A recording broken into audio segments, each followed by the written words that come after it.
Chers amis, bonsoir. Point spécial pour parler de la dépression Hétor qui a enfin été nommée par les services météorologiques, notamment espagnols, dès hier soir, donc qui va nous véhiculer sur notre pays des précipitations abondantes. On va définir le terme de rivière atmosphérique dans les prochaines minutes et ensuite on va aussi aborder, évidemment, c'est le but aussi de ce point, les rafales de vent potentielles qui sont attendues sur notre pays selon les régions et selon l'échéance, car vous verrez, ce n'est pas aussi simple que ça et on abordera aussi les incertitudes associées dans ce point spécial. Commençons donc par la synoptique prévue pour ce jeudi à 2h parce que, eh oui, les premières rafales de vent et peut-être même le plus gros de ces rafales de vent parfois violentes sont prévues dans les prochaines heures. Donc attention, écoutez bien jusqu'au bout. Pour GFS, alors GFS qui nous voit donc, alors il est peut-être pas visible, hein, mais car c'est dans des conditions plutôt anticycloniques, hein, on voit que les géopotentiels sont plutôt jaunes, donc on se dit qu'il n'y aura pas grand-chose, mais en fait, si, il y a bel et bien un resserrement isobarique qui paraît important et même de plus en plus important dans les dernières réactualisations des modèles, parce que plus on avance dans les nouvelles réactualisations des runs des modèles, des différents modèles, plus ils augmentent les rafales de vent. Ce matin, on est en moyenne à 81, 75, 80 dans les terres, et là ce soir, nous sommes plutôt à 80, 90 km/h dans les terres. Bon, on en reparlera juste après avec notre modèle Arome.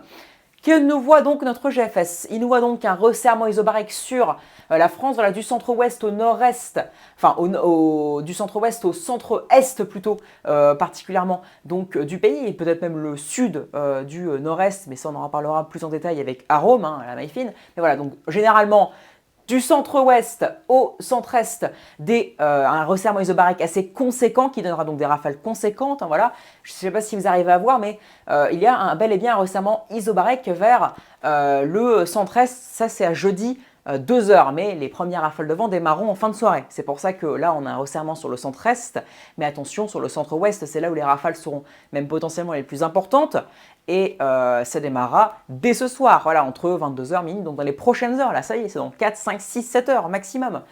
Voilà, et ensuite en parallèle, hein, voilà, jeudi à 2h toujours, on a donc une dépression voilà, au sud du Royaume-Uni, en fait au large en fait, des côtes de la Manche, qui est en train de se creuser et qui va donc potentiellement se creuser davantage aussi dans les prochaines heures. On la surveille cette dépression, voilà, beaucoup plus resserrée et plus resserrée aussi que dans les dernières actualisations. Donc c'est pour ça même à 24 heures d'échéance, les modèles ne sont même pas foutus de nous prévoir correctement l'emplacement, mais surtout le resserrement isobarique, donc l'intensité d'une dépression, c'est une catastrophe. Mais donc voilà, on surveillera son resserrement isobarique qui pourrait donner dans la journée de vendredi un potentiel coup de vent sur les côtes de la Manche. Voilà, ça à surveiller, c'est très peu fiable, mais l'intensité des rafales de vent, on en reparlera aussi demain soir, parce que là, c'est encore trop compliqué. Déjà, concentrons-nous sur ce qui est attendu dans les prochaines heures, alors que même dans les prochaines heures, nous ne sommes même pas sûrs. Voilà donc pour jeudi et vendredi pour les différentes synoptiques. Donc déjà les prochaines heures à surveiller du centre-ouest au centre-est et ensuite vendredi sur les côtes de la Manche dont l'intensité reste largement précisée dans les prochaines heures. Et donc je referai un point demain complet spécialement pour les côtes de la Manche, ou pas forcément spécialement, mais pour parler en particulier des côtes de la Manche.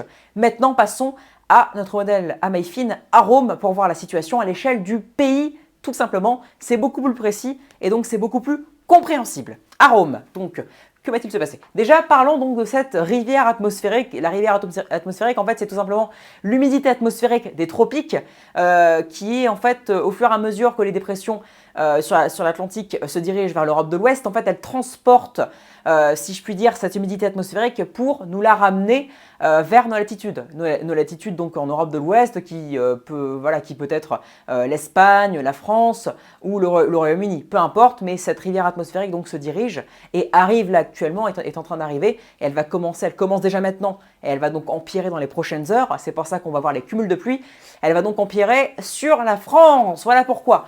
Arome, donc voit des cumuls du centre-ouest au nord-est du pays, notamment de 30 à 40 mm, hein, donc ça veut dire 30 à 40 litres d'eau par mètre cube. malgré tout.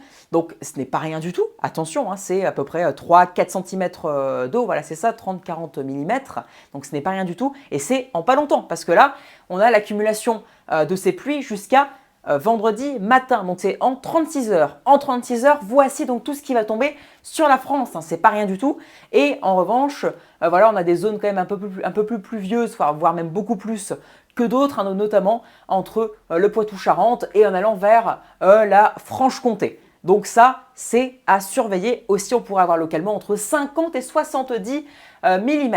Mais donc, les cumuls principaux sont donc entre le centre-ouest et le nord-est d'ici à vendredi matin, 30-40 mm, localement 50 voire 60, mais les cumuls les plus élevés entre le Poitou-Charentes, donc je vous l'ai dit, et la Franche-Comté notamment. Donc ça reste sur les régions centres avec parfois jusqu'à 70-80 mm et qui pourrait tomber parfois en un jour. Donc c'est énorme en 24 heures. Sado en 24 heures, c'est énorme. Sado, c'est énorme. Donc ça c'est pour les cumul de précipitations, si je puis dire. On remarque en tout cas que pour l'extrême sud, malgré tout, voilà, entre les Pyrénées et la Méditerranée, et surtout la Corse tout en bas, que les cumuls seront quasiment nuls. Voilà, l'air sera beaucoup plus sec, et donc même pour ces zones, on aurait quasiment parfois pas une goutte de pluie. Voilà, entre quelques traces à zéro précipitation, donc pas de précipitation du tout généralement pour ces régions-là. Donc entre les Pyrénées et les Alpes-Maritimes ainsi que la Corse, n'ayez crainte, vous aurez sûrement un temps ensoleillé ou du moins, ce qui est sûr, pas de précipitations d'ici à vendredi inclus en tout cas. Maintenant, passons donc aux rafales de vent. Donc, qu'est-ce qui est envisagé pour les rafales de vent? Eh bien, à Rome, donc, il augmente au fur et à mesure des runs. Voilà, des runs, c'est-à-dire des fois où il s'actualise, hein, parce que tous les 6 heures, il s'actualise. Il s'actualise donc à minuit, à 6 heures, à midi, à 18 heures, comme l'ensemble des autres modèles, sauf que certains c'est un peu plus tôt, d'autres un peu plus tard. Eh bien, sur l'ensemble de ces actualisations, il a fait qu'augmenter les rafales prévues dans les terres. Là, il est proche de son run 9Z, hein, parce qu'en l'occurrence, il y a des runs de confirmation, donc il y en a 8 par jour hein, en tout, si on compte les runs de confirmation. Mais donc les rafales sont augmentées, parce que regardez sur la carte de France, donc entre le Poitou-Charentes et en passant par la région centre et en allant vers effectivement la Franche-Comté, et oui, les rafales pourraient atteindre d'ici à ce soir, hein, parce que ça arriverait ce soir en fin de soirée vers le Poitou-Charentes, et en allant ensuite vers la Franche-Comté d'ici le début de nuit et en milieu de nuit notamment, donc avec des rafales qui pourraient atteindre 80 à 90 km/h dans les terres. Et sur les côtes, on est aux alentours, voilà, de 90-100 km/h, mais on sait que localement ça pourrait être un peu plus que ça. Bref, on est sur un coup de vent, mais potentiellement, vu qu'ils ont eu tellement de mal à prévoir cela, pourquoi pas atteindre même les seuils de forts coups de vent dans les terres? À suivre, mais le direct pourrait potentiellement nous surprendre. Ça, on en reparlera, enfin, c'est même pas on en reparlera, c'est on le verra de nos propres yeux dans la soirée et dans la nuit, surtout pour les personnes qui habitent dans ces régions-là. Et puis, sinon, pas beaucoup de vent sur les autres régions.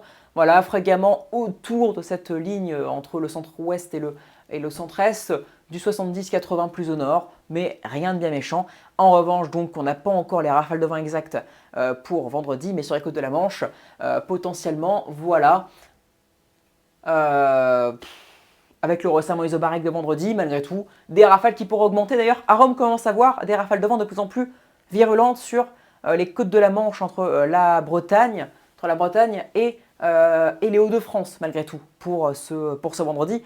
C'est un commencement, on verra ce qu'il en est, et surtout les prévisions de demain seront essentielles.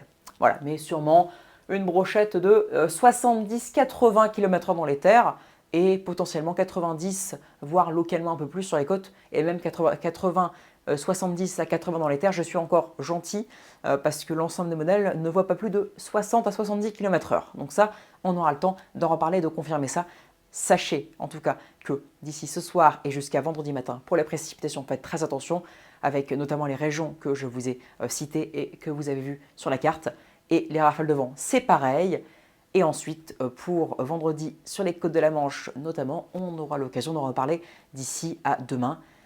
J'espère que cette prévision et analyse spéciale pour cette dépression Etor, vous aura plu. Si c'est le cas, n'hésitez pas à liker, à vous abonner pour me soutenir. C'est gratuit d'ailleurs, hein. Voilà, je ne le répéterai jamais assez malgré tout.